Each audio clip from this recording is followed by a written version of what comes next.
उन्होंने मुझसे शादी की थी। और आज इतनी ऐसी भगवान ने सिचुएशन मेरी ठीक किया है कि मुझे इतना गौरव प्रदान हुआ है कि मैं आज इस मंच पे खड़ी हूँ, इस मंच पे आने लायक मैं सृष्टि बनी हूँ।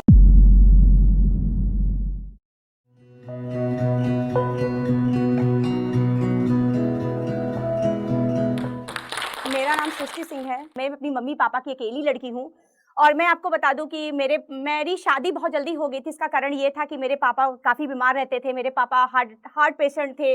मेरे पापा को शुगर थी, हज़ारों बीमारियाँ उनको घेर ले गई थी और इस कारण मेरे पापा को लगता था कि मेरी शादी होने में दिक्कत ना हो और या मेरी मम्मी अकेली रह जाएँगी तो मेरी शादी कैसे होगी? बहुत ज़्यादा रिस्पॉन्सिबिलिटी उनके सर पे थी। इस वजह से मेरे पापा ने मेरी शादी बहुत जल्दी कर दी और एक नॉर्मल से मिडिल क्लास फैमिली में कर दी। और मैं आपको बता दूँ कि इंटर में मैं थी और इंटर में जिस फैमिली में वहाँ पे शादी किए थे, वो काफ़ी बड़ी फैमिली थी और मैं बहुत छोटी फैमिली से बिलॉन्ग करती थी। मेरी शादी हो गई, मेरे हस्बैंड और मैं जैसे हर घर में होता है कि शादी होने के बाद लड़कियाँ चाहे 18 साल की हों या मतलब लड़कियों अगर बहू है, अगर वो आपकी 18 साल की है, अगर उसकी शादी हो गई है, तो वो एक जजमेंट की दृष्टि से देखी जाती है। अगर लड़की 30 साल की है और उसकी शादी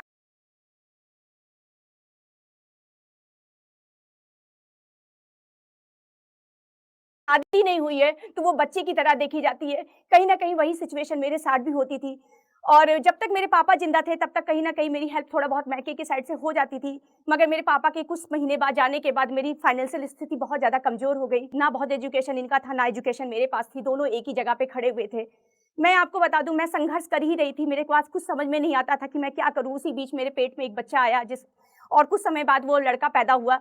मैं आपको बता दूँ मेरा बेटा जब पैदा हुआ तब भी मेरी फाइनेंशियल स्थिति बहुत ज़्यादा कमज़ोर थी। इस लेवल की कमज़ोर थी कि मैं अपने बच्चे को दूध पिलाने तक का भी पैसा इकट्ठा नहीं कर पाती थी। रीज़न एक समय ऐसा भी आया कि मैं 1 लीटर दूध लेती थी और 1 लीटर पानी लेती थी, दोनों चीज़ों को मिलाती थी और अपने बच्चे का पेट भरती थी। उस सिचुएशन को भी ये सृष्टि देखी हुई है। फ्रेंड मैं आपको बताई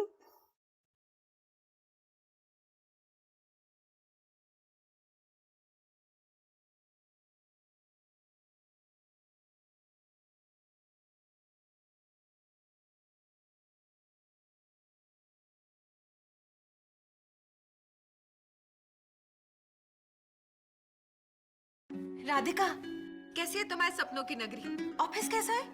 लोग कैसे हैं? और तुम कैसी हो गुड्डी?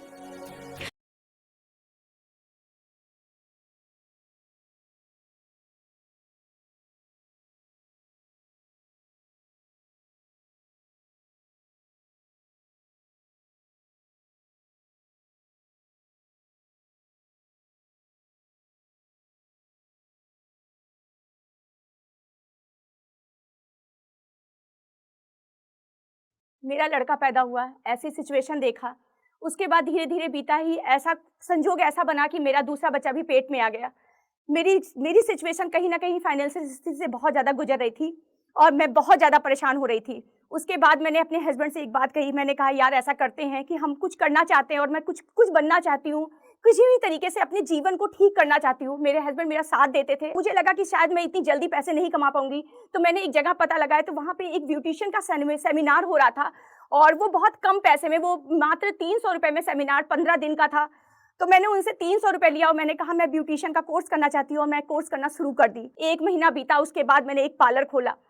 पार्लर खोलने के कुछ ही समय बाद मेरा पार्लर चलने लगा, मैं ठीक-ठाक आमदनी कर लेती थी। उस समय 1 बच्चा मेरा पेट में और 1 बच्चा मेरा गोद में रहा करता था। उस सिचुएशन को मैंने ये नहीं समझा कि मेरा बच्चा छोटा है या मेरे बच्चा गोद में है। मैं उस सिचुएशन को मतलब उसी तरीके से हैंडल कर रही थी, जिस तरीके से एक अनमैरिड लड़की हैंडल करती है, क्योंकि मुझे पता था कि मेरी प्रॉब्लम मेरी प्रेगनेंसी और मेरे बच्चे से बढ़कर है, क्योंकि जब तक अगर हम बाहर नहीं निकलेंगे, हम कुछ करेंगे नहीं, तब तक कुछ नहीं होने वाला मेरी ज़िंदगी में।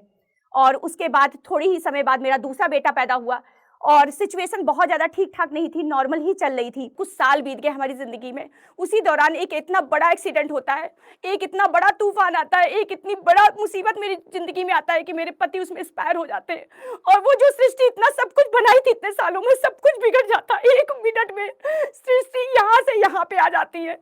पूरी तरीके से सब कुछ खत्म हो जाता है।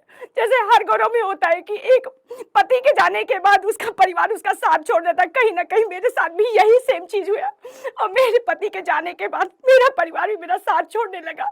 उसके बाद मैं अपने दोनों बच्चों को उठाई और किराए के मकान पे जाके खड़ी हो गई, रहने के लिए खड़ी हो गई। जिंदगी कुछ भी सही नहीं चल रही थी, सब कुछ बिखर चुका था मेरा सब कुछ, क्योंकि जो मैंने बनाया था कुछ सालों में, थोड़ी बहुत पढ़ाई करके, थोड़ी भी ब्यूटिशियन से थोड़ा बहुत अनुभव करके सब कुछ खत्म हो चुका था। मैं जीरो पोजीशन पे खड़ी हो चुकी थी, मुझे कुछ नहीं समझ में आता था कि मैं क्या करूं। मैं डिप्रेशन में चलती थी, मुझे लगता था मेरे से ज्यादा बेकार जिंदगी दुनिया में किसी की नहीं है। समय बीतता गया मगर मेरी कोई मदद करने नहीं आए, कोई एक रिश्तेदार नहीं, कोई एक रिलेशन नहीं, कोई समाज नहीं। मुझे तो लगता है समाज के लिए अपना जिंदगी को लगाना सबसे ज्यादा बेटर, सबसे ज्यादा बेवकूफी होती। समाज का मतलब नथिंग, समाज कभी किसी के लिए कुछ नहीं करता है। मैंने बस जितना अपनी जिंदगी से अनुभव किया है, समाज के लिए अगर आप सोच रहे हो समाज ये करेगा वो करेगा तो उम्मीद करना बंद कर दो। मैंने भी उम्मीद करना बंद कर दिया। उसके बाद कुछ समय बीता, मेरी जिंदगी में आयुष एंट्री की है। आयुष मेरे घर में आते थे, मेरे किसी जानी पहचानी के माध्यम से मेरे घर में आते थे। धीरे धीरे हमारा आयुष को मुझसे लगा हुआ, मैं नहीं कह सकती हूँ कि मेरा आयुष से लगा हुआ, धीरे धीरे आयुष को मुझसे लगाया हुआ और आयुष ने ये डिसाइड किया कि मैं तुमसे शादी करूंगा। मगर एक दो बच्चों की माँ से शादी करना, एक दो बच्चों की माँ से शादी करना और एक अनमैरिड लड़के का हाथ पकड़ना, ये समाज के खिलाफ था, एक मिडिल क्लास फैमिली के खिलाफ था। ये समाज में ऐसा होता ही नहीं कि एक अनमैरिड लड़का दो बच्चों की माँ से शादी कर ले। लोग जब ये बात सुने तो लोग भड़कना शुरू किए, मगर मैं इस चीज के लिए आभार प्रकट करती हूँ आयुष के परिवार को, आयुष के माँ बाप को। ऐसी माँ जो 9 महीने आयुष को कोख में रखने के बाद सृष्टि से वो खुशी खुशी अपने लड़के को एक्सेप्ट कर ली। आयुष की माँ ने आज तक मुझे बिटिया कह के कभी कोई चीज से संबोधित नहीं किया, कभी आज तक मेरा नाम जल्दी सृष्टि उन्होंने नहीं है। मगर आयुष ने जिस दिन मुझसे शादी की, उनके आधे रिश्तेदार ने आयुष से रिश्ता तोड़ दिया, क्योंकि उन्होंने मुझसे शादी की थी, क्योंकि उन्होंने मुझसे शादी की थी। मैं आपको बता दूं, उसकी शर्मिंदगी कहीं ना कहीं मेरे सास ससुर को भी देखनी पड़ी और मेरे पति को भी देखनी पड़ी। समाज मेरे सास ससुर को तो कम, मगर मेरे पति को कहीं ना कहीं छोड़ते हुए देखा। मेरे हस्बैंड कहीं शादी ब्याह में जाते थे तो निग्लेक्ट किए जा जाते थे, क्योंकि उन्होंने मुझसे शादी की थी, क्योंकि समाज के लिए 2 बच्चों की माँ से शादी करना सही नहीं था। वक्त बीतता गया, हमको ये चीज लगता था कि मैं अपने पति के लिए कुछ नहीं कर पा रही हूँ। उसके बाद मैंने आयुष से बताया कि मैं पार्लर चलाती थी यार, मैं फिर से पार्लर खोलना चाहती हूँ। मगर हमारी आयुष की भी बहुत अच्छी फाइनेंशियल स्थिति नहीं थी, मगर फिर भी मैंने अपने आगे के कमरे में एक जगह बनाई और अपनी ड्रेसिंग उठा के लेके गई और एक चेयर लेके गई और मैंने मात्र 2000 रुपए में अपना पार्लर स्टार्ट किया। मगर भगवान की कृपा इतना तेज मेरे साथ रही कि उस 2000 रुपए में मैंने धीरे धीरे लोगों को मतलब लोग हमारे काम से इंप्रेस होने लगे और वो 2000 रुपए का पार्लर ही धीरे धीरे ग्रेस पकड़ने लगा और 4-6 महीने में ही मेरी स्थिति ठीक ठाक पोजीशन पे आने लगी और उसके बाद हम ठीक ठाक 100 कमाने लगे। मैं आपको बता दूं, इसमें अहम भूमिका मेरे बच्चे भी और मेरे पति बहुत ज्यादा निभाते हैं, क्योंकि मेरे बच्चे और मेरे पति के साथ एक अच्छे संबंध है। मेरे बच्चे मेरी शादी के समय एक शब्द कहते, मैंने अपने बच्चों से एक बार पूछा जरूर था कि क्या मतलब बच्चों, मैं अपने बच्चों से एक बार क्लियर की थी कि क्या मैं शादी कर सकती हूँ कि नहीं कर सकती। मेरे बच्चे ने एक ही शब्द कहा था मम्मी आप शादी कर लीजिए। मेरे और डैड का संबंध कब ऐसा होगा कि एक इतिहास बनेगा। अपने बच्चों से तो दुनिया प्यार करती है, मगर हम और डैड मिलकर के एक ऐसा रिश्ता बनाएंगे जो समाज नहीं बना पाया है। सगे बाप बेटे का रिश्ता तो दुनिया ने सुना होगा, मगर ऐसे रिश्ते कभी जल्दी नहीं बन पाते और वो रिश्ते मैं और डैड बनाऊंगा। और मेरे पति और मेरे बच्चों ने दोनों ने मुझसे वादा किया कि ऐसा सिचुएशन, ऐसी प्रॉब्लम मेरे साथ कभी नहीं आएगी।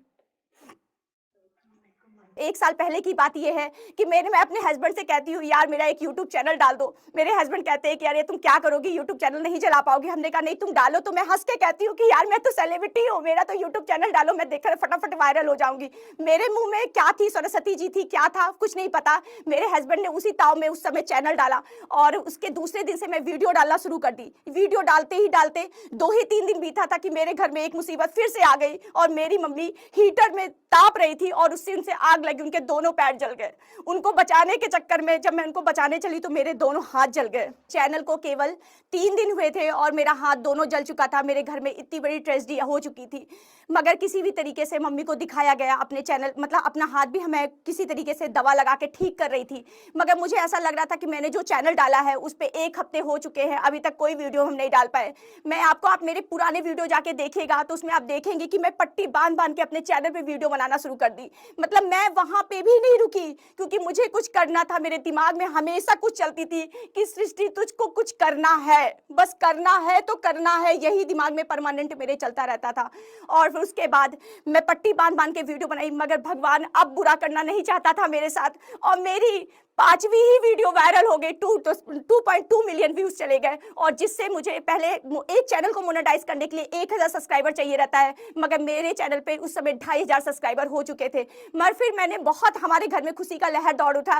फिर मैंने अपने हस्बैंड से कहा, मैंने एक चीज सोच रखा था चैनल डालने के पहले कि मुझे मोटिवेशनल वीडियो डालना है और मुझे हमेशा फैमिली कंटेंट को डालना है, मुझे कुछ भी ऐसा वर्गल चीजें नहीं डालनी है जिससे समाज में गलत संदेश जाए। और मैंने वही किया, और फिर मैंने बैक टू बैक मैंने 2-3 वीडियो डाली, और फिर उसके बाद ऐसा कंटिन्यू होता चला गया कि बैक टू बैक मेरी सारी वीडियो वायरल होने लगी। कोई भी ऐसी वीडियो नहीं थी जो मेरी वायरल नहीं होती थी। मेरा चैनल चल गया, और मैं आपको बताऊं कि 3 महीने में ही यूट्यूब से मेरी अर्निंग आना शुरू हो गई। 2 बजे रात में जब मेरा फर्स्ट पेमेंट आता है तो $100 की मात आती है, मगर जब वो डॉलर, वो शॉर्ट फंड जब आते हैं तो खुशी का लहर मेरे घर में पूरी तरीके से दौड़ उठता है। मेरे बच्चे, मेरी माँ, मेरे हस्बैंड, सब लोग एकदम खुशी के मारे नाच के उठते हैं, और मेरे घर की सिचुएशन धीरे धीरे सही होने लगी। और आज इतनी ऐसी भगवान ने सिचुएशन मेरी ठीक किया है कि मुझे इतना गौरव प्रदान हुआ है कि मैं आज इस मंच पे खड़ी हूँ, इस मंच पे आने लायक मैं सृष्टि बनी हूँ। मैं बस अपनी जर्नी से एक ही चीज सिखाना चाहती हूँ आप लोगों को, पहना कि बस आप हारिए नहीं,